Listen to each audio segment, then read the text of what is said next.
Unfortunately, I'm the sort of guy that learns the hard way. So yeah, it is what it is. Sometimes a loss is just to kick up the butt that I need.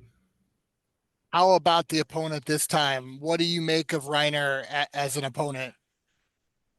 I think Ryan is as hard as anybody I've fought to date. I think he's a tough dude. He's got a particular skill set that if he executes on you, it's going to be a long night. So I've worked diligently on just executing my own game plan, working my own skill sets, and just going to work to see how I can push the fight where I want it to go.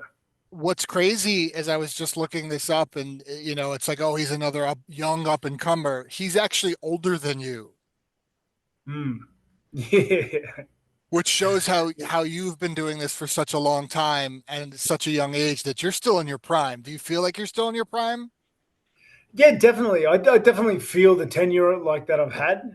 I've been blessed to have been in this game for so long, but I feel like I'm right at the point where I can see the end is near, but I have all the experience and the body still to do what needs to be done.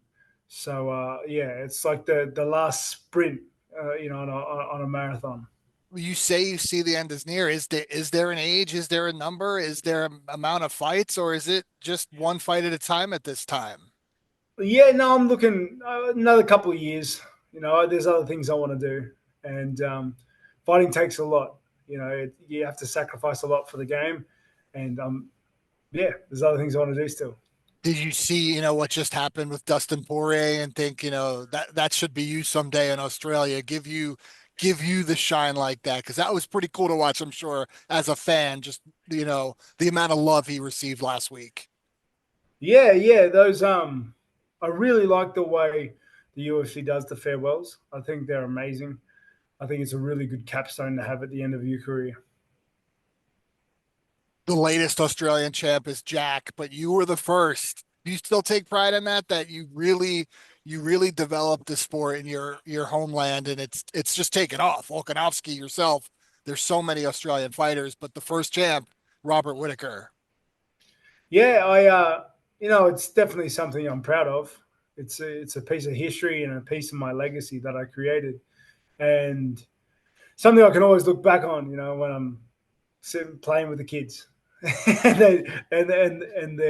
they don't care, and they're like, all they can see me is like an old man. Is there a way when you go to sleep at night that you envision this fight playing out on Saturday, or is it however it presents itself? I look to just get in fast, get my mitts on him. I know where I'm strong. I know my strong suits, and I think I can make him very uncomfortable by attacking him the way that I do. I know he's aware of it, but practicing for it and then having it in your face is a different thing. A win on Saturday and you're right there in the rankings. You're right there, in the title mix. A title fight that is coming up as well. Two guys that you've been in there with. How do you see that one playing out between Dricus and Hamzat? Yeah, I think I think Hamza will definitely take Dricus down. I just think if he doesn't finish him there, I don't think he wins the fight.